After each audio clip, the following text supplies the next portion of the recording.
여러분 안녕하십니까? 샘킴 프리칭 미션입니다.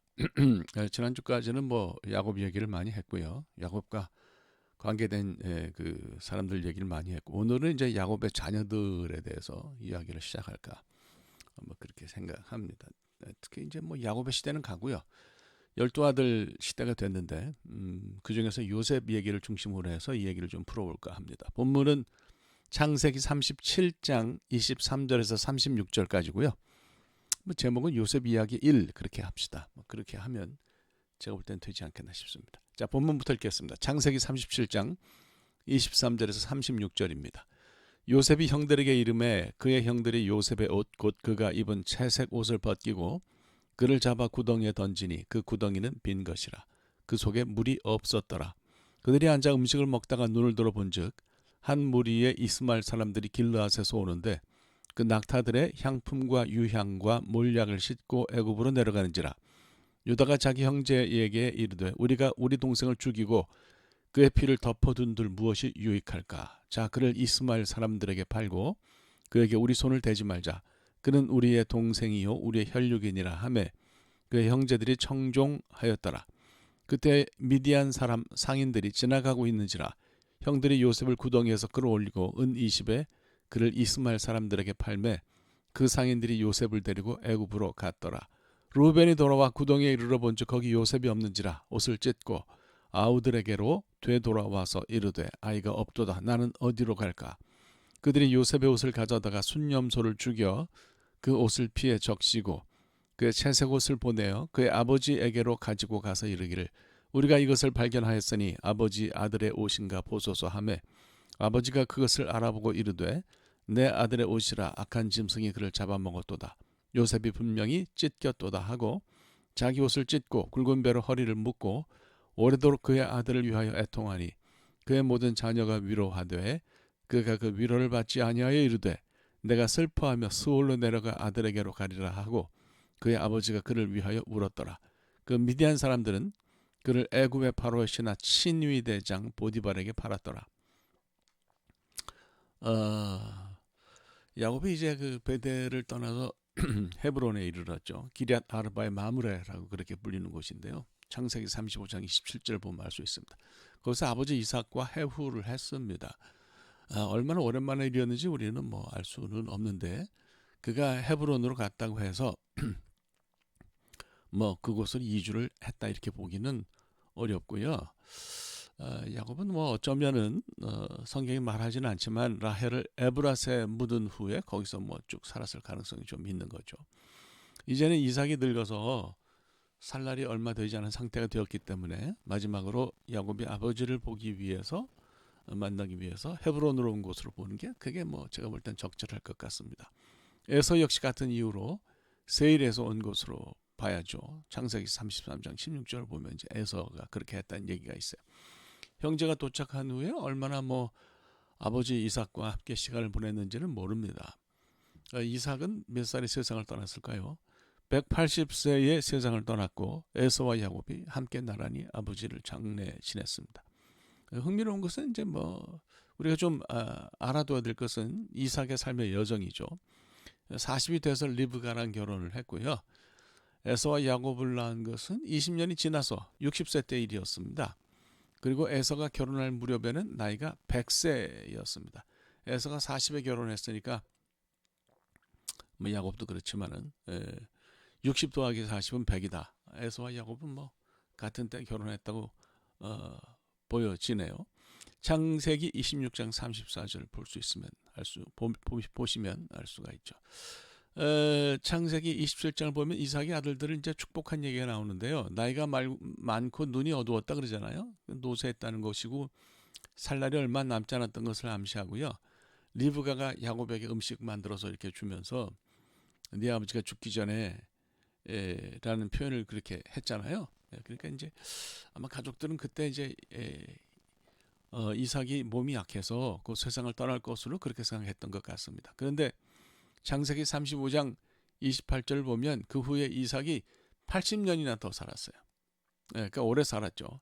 그래서 이렇게 보면 야곱이 하란으로 떠난 후에도 이삭이 이제 한참 사는 셈인데 이삭의 노년에 대해서 100세 이후의 삶에 대해서는 성경에서 더 이상 언급하지 않아가지고 조금 아쉽죠. 뭐 이제 얘기 자체가 야고보로 넘어갔으니까 창세기 기자가 성경 쓸 때 그 언약의 전승과 관련된 중요한 내용만 그 다뤘으니까 뭐 이럴 수 있는 거죠. 뭐 사람은 뭐 언제 죽을지는 모르죠. 골골백년이라는 말도 있지 않습니까? 이삭이 뭐 건강하지는 않았던 것 같은데 그래도 앞을 보지 못하면서 오래 살았다 이렇게 볼 수 있죠. 자, 이삭이 세상을 떠난 후에는 야곱도 뭐 별로 신통한 얘기를 만들어내지 못했습니다. 그래서 이제 이야기 자체가 이삭으로부터 12아들에게로 넘어가고요. 그 중에서도 이제 요셉이 굉장히 중요하게 등장하는 것을 볼 수가 있죠. 뭐 요셉은 아시다시피 야곱 일가를 애굽으로 이주시키는 데 있어서 굉장히 중요한 역할을 한 사람이죠. 야곱이 나온 형제들이 사이가 좋았을까요? 뭐 그렇지 못했던 것 같아요. 특별히 이제 야곱이 라헬의 소생인 요셉과 베냐민을 편애했죠. 제가 봐도 편애했어요. 굉장히 사랑하니까 나머지 세 여인이 낳은 아이들, 세 여인의 소생들은 심하게 말하면 뭐 거의 찬밥 수준이 아니었을까 이런 생각이 듭니다. 근데 요셉은 한술 더 떴어요. 제가 볼 때는 아버지 사랑을 받으니까 기고만장해져 가지고 형들과 좋은 관계를 유지하기보다는 그들의 잘못을 아버지에게 고해 바친 데 더 열심이었습니다.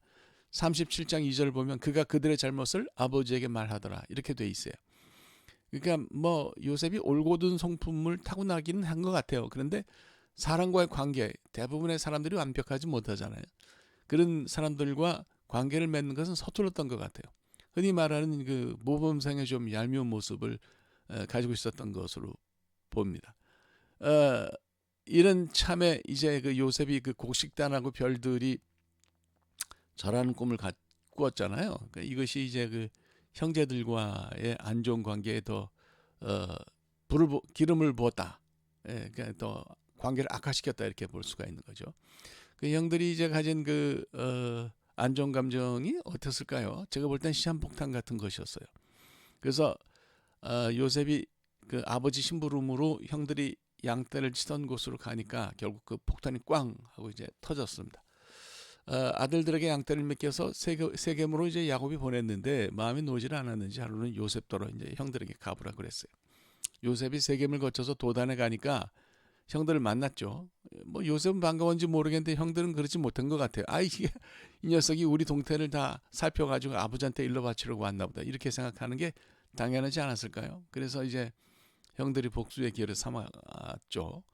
그래서 요셉은 옷을 벗기우고 구덩이에 던져졌어요. 참 기가 막혔을 것 같아요. 이때로부터 이제 그 파란만장한 요셉의 이야기가 시작이 되는데요. 그건 뭐 차분히 다루도록 하겠습니다.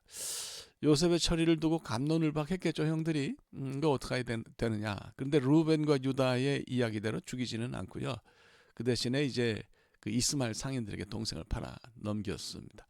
이거 이제 그 야곱이 가장 사랑하던 아들이 없어졌으니까 설명이 필요하잖아요. 그래서 궁여지책 끝에 숫염소를 죽여가지고 요셉의 옷에 묻히고 야곱에게 가서 요셉이 이제 짐승에게 잡아먹혔다고 둘러댔습니다. 야곱이 오히려 기뻤어요. 마치 나 이제 서울에 가서 내가 다른 소망은 없고 내가 그 아들을 만나겠다 이렇게 하면서 슬픔의 감정을 토해내면서 울고 다른 사람의 위로를 받지를 않았습니다. 굉장히 슬펐던 것 같습니다. 이게 피가 원래 그렇죠. 피에 구약에서 짐승의 피는 속죄하는데 이제 필요한 것이었는데요. 형들이 사용한 피는 속임을 위한 피였죠. 똑같은 것이라고 해도 어떻게 사용되는지가 중요한데 피는 원래 죄를 사하고 목숨을 구하는 그런 그 목적으로 사용되었지만 경우에는 아버지를 속이는 데 사용이 됐어요. 저는 이제 개인적으로 한 가지 궁금한 게 있어요. 이게 오늘 이제 말씀의 핵심이라고 볼 수 있는데 형들이 구덩이에서 요셉을 꺼내서 팔아넘기고 나서 숫염소가 흘린 피를 요셉의 옷에 발랐잖아요. 그러니까 숫염소를 도살한 거죠. 그 후에 어떤 상황이 벌어졌을까요? 다른 얘기를 하자면 형들이 그 요셉을 죽였다고 거짓말하기 위해서 피를 얻기 위해서 도살한 숫염소의 고기를 어떻게 했을까 하는 생각이 들었습니다. 여러분 이거 먹었을까요? 아니면 불태워 버렸을까요? 레위기에 나오는 제사 제도가 확립된 이후에 이스라엘 사람들은 이제 개인이 짐승을 잡을 수가 없었어요. 그들이 합법적으로 먹을 수 있는 고기는 화목제를 드린 후에 나누는 것 정도였는데 창세기 상황은 율법이 이스라엘 사람들에게 주어지기 전의 것이니까 고기는 형들이 마음대로 했을 것이라고 추정할 수 있습니다. 만약에 이제 그들이 음식을 먹다 보니까 이스마엘 상인들이 왔다 그랬는데 그 음식이 순염소 고기였다면 이 형들은 제가 볼 때 양아치 수준입니다. 그나마 이거를 뭐 불태우거나 버렸다면 조금이라도 양심이 살아 있었다고 볼 수 있는 거죠. 사람이 그렇습니다. 순간적으로 잘못 판단할 수 있고요. 또 목숨이 걸린 상황에서는 자기도 모르게 거짓말을 할 수도 있지요. 그게 뭐 사람이라고 생각하는데 문제는 그러고 나서 희희낙락하면서 고기를 삶아 먹었는지 여부에 있는 거예요.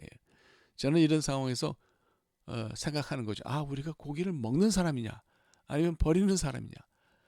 이 조금의 차이가 그래도 사람의 수준을 가른다고 생각합니다. 어느 쪽이든 나쁜 건 매일반이지만은 뭐 사람의 본성이 그런 거죠. 그런데 거기서 조금만이라도 더 나아지는 게 중요하다고 저는 생각해요. 왜냐하면 그렇게 하려고 애쓰다 보면 조금만이라도 나아지려고 애쓰다 보면 나중에는 거짓을 위해서 피를 흘리는 일 따면은 아주 안 하게 되는 쪽으로 나가게 되지 않겠느냐. 그래서 뭐 제 소망이 너무 거창한지 모르겠는데 그래서 뭐 제가 이걸 보면서 그런 생각을 했어요. 아, 사람은 부족하지만 최선을 다해서 선하게 살도록 애써야 되겠구나 하는 생각이 들었어요. 그러니까 나쁜 짓을 하더라도 거기서 어떻게 할 거냐, 어느 쪽으로 나갈 거냐, 이게 굉장히 중요한 거죠. 우리가 다 부족해서 잘못하면서 삽니다. 그래도 최선을 다해서 조금은 더 나아질 수 있는, 나아지는 그런 삶을 살게 되기를 간절히 소망합니다. 기도할까요? 하나님, 우리는 참으로 부족하기 때문에 잘못하는 경우가 너무나 많이 있습니다. 그런 상황 속에서 조금이라도 더 나아질 수 있는 선택을 하는 우리가 되게 해주시고 최선을 다해서 조금 나아져서 점점 더 좋아지고 선한 쪽으로 나아가는 우리가 되도록 우리를 인도하여 주시옵소서. 예수 그리스도의 이름으로 기도합니다. 아멘. 네, 오늘 여기까지 하겠고요. 다음 주에 이제 요 얘기를 좀 더 깊이 해서 한번 생각을 해서 정리하도록 그렇게 하겠습니다. 그리고 이제 또 그 37장에서 39장으로 붕 뜨는 이야기도 제가 하도록 그렇게 하죠. 네, 감사합니다. 예, 고맙습니다. 다음 주에 뵙겠습니다.